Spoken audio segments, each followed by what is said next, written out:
Hello everyone and welcome to our pre-recorded webinar, Understanding Health Reimbursement Arrangements. My name is Nicole Smith and I'm the Benefits Education Specialist here at Flex. I oversee all of our educational efforts for insurance producers, plan administrators, and plan participants. Today we're going to be going over the basics of HRAs, including eligibility and funding, plan design, and claims details. I'm also going to take a few minutes at the end to tell you a little bit about HRAs from Flex. Let's get started. So, what is an HRA? Well, an HRA is an employer-sponsored, employer-funded benefit program that allows for tax-free reimbursements of Section 213D expenses. There are many different types of HRA, which we'll go over in detail later in the presentation, but in general, HRAs are often used in conjunction with the group health plan to reimburse employees for out-of-pocket health care expenses. So who can offer an HRA? Any employer can offer an HRA. There are no restrictions on the type or size of employer who can offer one. Who can participate in the HRA? Both current and former employees and their covered dependents, as long as they are not considered to be self-employed. That means that generally, the owners of the company cannot participate. This includes sole proprietors, partners in a partnership, and more than 2% shareholders in an S-Corp. For S-Corps, this rule applies to the spouses, children, and parents of the owners as well. Next up, let's talk about HRA funding. Only employer contributions are allowed in the HRA. Employees are not allowed to fund the HRA either directly or indirectly. One example of employees indirectly funding the HRA would be if an employer were to offer one health plan with several different HRA benefits attached, and to structure employee contributions based on the benefit level of the HRA chosen by each employee. For instance, an HRA that covers 100% of the deductible would have higher employee contributions than the HRA that only covers 50% of the deductible. This would not be allowed, as the perception is that the higher employee contributions are going to fund the HRA. If an employer wants to offer multiple HRA benefit designs and charge varying employee contributions accordingly, then they will need to tie those HRAs to different health plan options. HRAs can also not be funded through a cafeteria plan. Now, that doesn't mean that participants in the HRA can't also be in the cafeteria plan, just that it cannot be used for HRA funding. One example of this would be if an employer would give employees credits in the cafeteria plan that can be used to buy their benefits, they would not be allowed to put any leftover credits into the HRA. One other important note about HRA funding is that the funds are simply allocated by the employer. The employer does not have to pay any money until claims are actually reimbursed. So the employer could promise to pay $10,000 for each employee, but if no one ever has any claims, they would never need to actually pay out that money. Next, let's talk about the different types of HRAs that are available. The Affordable Care Act, or ACA, has had a huge impact on HRAs. There has been a lot of regulatory guidance issued in response to the ACA. This guidance generally limits the types of HRAs that are allowed and imposes severe excise tax penalties for non-compliance. The main goal of this regulation seems to be preventing employers from using HRAs in place of a group health plan. In light of this, there are only a few types of HRAs that are allowed under the law. By far the most popular type of HRA is the integrated HRA. This is an HRA that is tied to a group health plan, meaning that all participants in the HRA must also be enrolled in the employer group health plan coverage.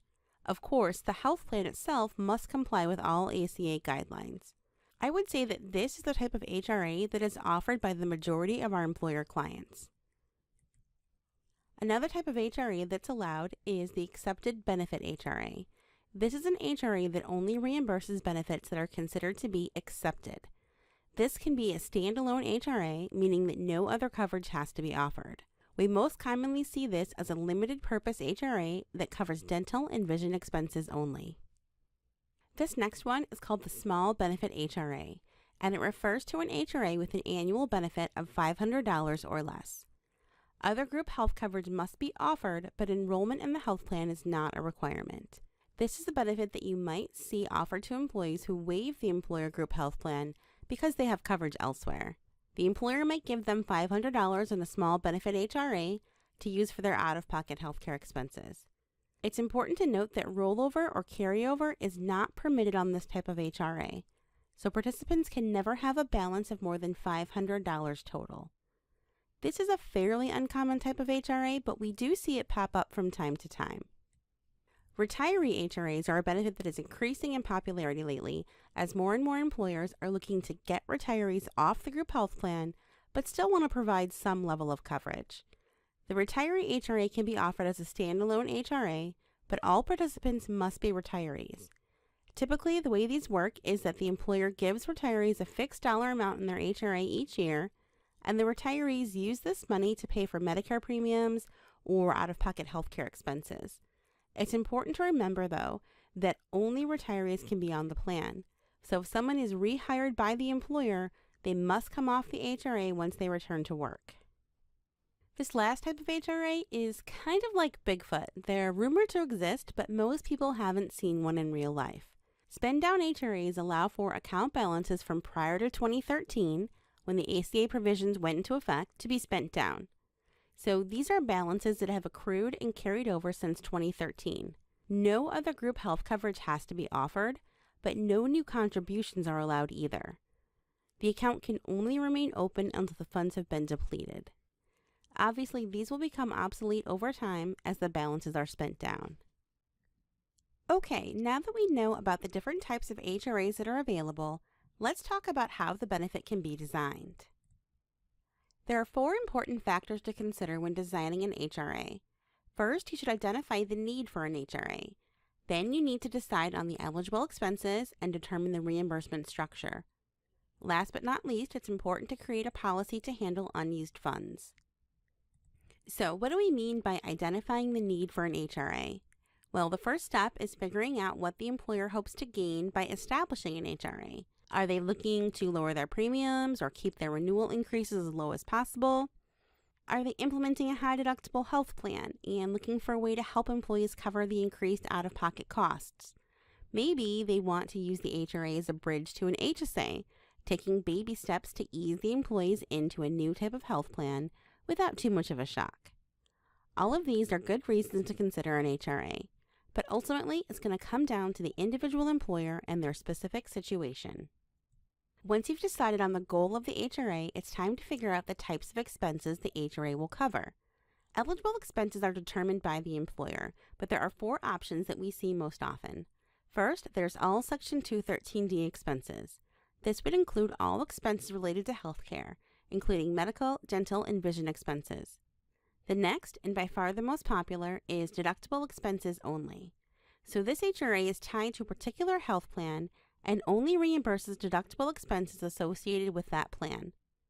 Another option is to cover all health plan related expenses. This would include deductible, coinsurance, and copays. Finally, we have the limited purpose HRA.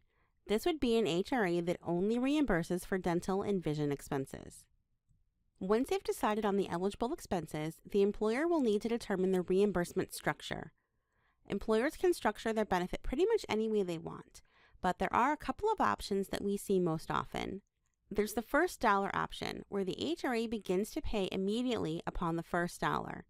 Or there's the employee corridor option, where the employee has to pay a certain dollar amount out of pocket before the HRA begins to reimburse.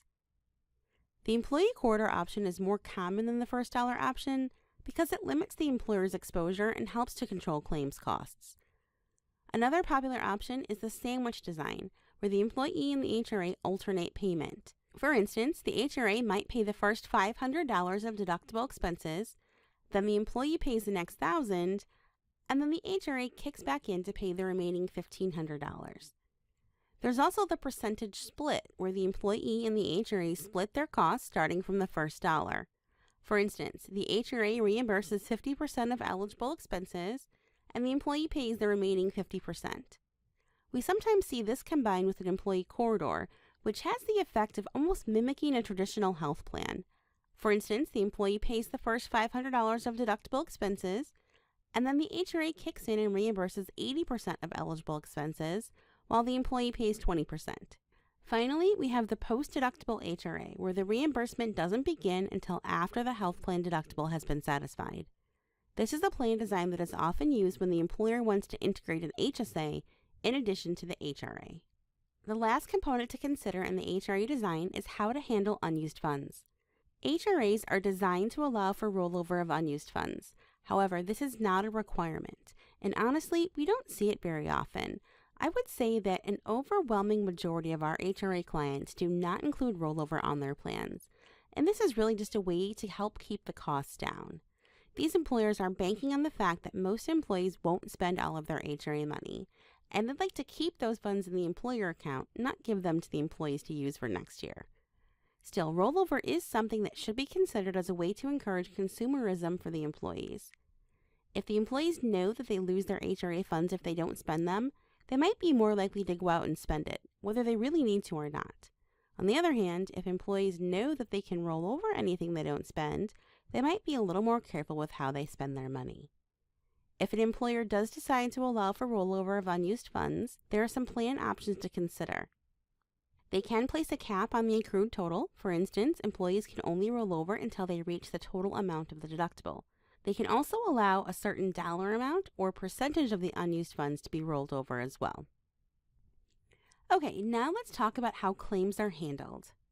HRA funds can only be reimbursed after eligible expenses have been incurred, and every expense must be substantiated, which just means the participants have to prove that they've incurred an eligible expense.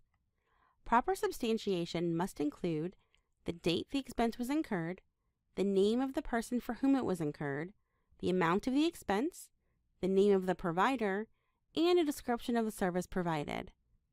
Claims can be substantiated in a couple of different ways. Via paper, so the employee sends in a copy of the EOB from its insurance carrier. Via electronic data transfer, where the insurance company sends the information directly to the HRA administrator, or via debit card transaction. Debit cards have become more common with HRAs in the past few years, but they can sometimes get a little tricky, as debit cards cannot be used with all HRA plan designs. There are some types of HRAs, the percentage split for instance, that just don't work well with debit cards. Once a claim has been substantiated by the participant and approved and processed by the administrator, the reimbursement will be issued to the participant. This is usually done via check or direct deposit. It's important to remember that debit cards represent payment at the time of service, so there are no reimbursements issued for these. Alright, now that we know the basics of the HRA, let's take a minute to talk about HRAs from Flex. Our HRA features include various plan design and eligible expense options, and automated claims feeds with health, dental, and vision plans nationwide. We also offer free integrated debit cards for some HRA types, and an easy-to-use website and mobile application, as well as both pre- and post-enrollment support and communications. Most importantly, you'll have full access to and support from our experienced staff. If you'd like to learn more about our HRA or about consumer-driven accounts in general, you can visit us online at flexiblebenefit.com or give us a call at 866-472-5351. You can also contact us at marketing@flexiblebenefit.com. I want to thank you for watching today, and I hope you found this presentation helpful. Please feel free to contact us with questions or if you need more information. Thank you very much and have a great day.